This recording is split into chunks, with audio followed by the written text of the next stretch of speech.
Ladies and gentlemen, I want to share with you a opportunity to deal damage against Terran. This match ended up being very decisive in my favor, and I want to show you how the game ended in 6 minutes when the opponent played mostly standard. So I'll go through my opening build, kind of talk you through the steps.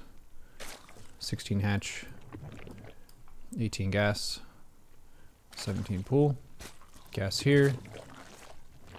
Just for a note, I've seen people do this all the time whenever I'm analyzing or casting people's games. They put the spawning pool like here against Terran. This is like saying, if you put any aggressive unit here, then my pool is dead.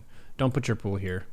Put your pool here's fine, here's fine. You want to put it more toward the center of your territory and as far away from the opponent as possible. So if you're putting it at the most droppable cliff, don't do that. Stop doing that. This overload's looking around for bunkers and stuff. The SCV is going home, so now it's going to go to a new scouting spot. I'm getting a 27 supply. Third base, 2 queens, 4 lings. We did lose a drone to the Reaper, which is not ideal. I'll just go through that real quick.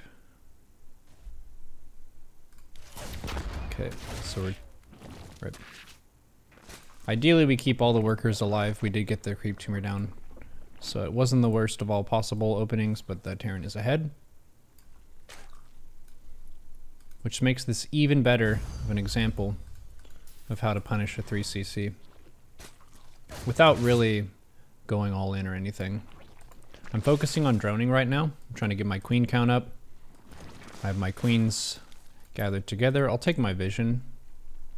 I think that would make things less jerky. These queens are gonna meet the Reaper at the bottom of the cliff jump. Okay, so since I killed the Reaper, I would say I'm mostly caught up from losing a drone. That Reaper can assist Hellions for clearing creep and harassing queens, but now it doesn't exist, so I have a little bit more freedom on the map. Notice how it's 4 minutes and I only have 1 gas. This is intentional. I refilled that gas at 3:30. I want to get a Roach Warren or a Bane Nest here pretty soon. Gonna take a Bane Nest right there. An acceptable Bane Nest timing for macro would be between 3:45 and 4:30. 4:30 is gonna cut it really close if they go for a Hellbat push or Hellbat Marauder or something. So I like around 4 minutes. I have an Overlord that's moving to the opponent's third base location. I'm injecting this. I'm trying to push creep toward my 4th base location. I like expanding toward the opponent for my 3rd. You don't have to do that.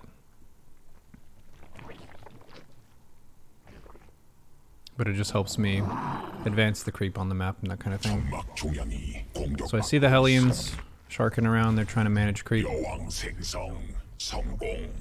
Refill this gas, which I should have taken at about 4:30. My lair should have also been started at 4:30. It's kind of a magical time for your macro if you've been droning away. 4 minutes 30, you can take your 2nd gas, you can take your lair and that kind of thing. I'm looking at the minimap now and I see a 3rd CC flying out. I don't have a lair done, so I can't drop creep there. But that does tell me something really useful, which is my opponent's wall is probably open. How can I know that their wall is probably open? Well, they're not going to saturate this base very fast, making workers 1 at a time. What they want to do is rally all the CCs to that location. Let's just see. Okay, they're not doing that yet, but they have Hellbat Banshee and they're about to make a bio transition. Their only units they have in the game are these 10 Hellions, these 2 Banshees, and this Lone Marine looking to shoot Overlords. And I see, with my Overlord, all these Hellions. Notice how my Overlord vision is basically a ring around my territory. So I can see in front of my creep. I have a little bit more notice for things like drops over here. And I have my queens at my most forward base. I got 1 spore per base at about 4:30. You should always do this. It helps you against all kinds of different builds. It's definitely worth it. And I'm making a few Banes. Why am I making a few Banes? Well, because that's a lot of Hellions. If they just wanted to manage my creep, Some Terrans will make 2 in a Reaper, some will make 4 in a Reaper, some will make 6 in a Reaper. This is a lot. This is 9 right here. And there's a Banshee as well. So I want to respect this, and I'm going to make some Banes in case they try to dive my worker line. Or morph into Hellbats. Excuse me, Heckbats. So I see the Heckbats going, and I decided to just send my Lings. Because I have 20 Lings, and these units are going to be hot garbage against Heckbats.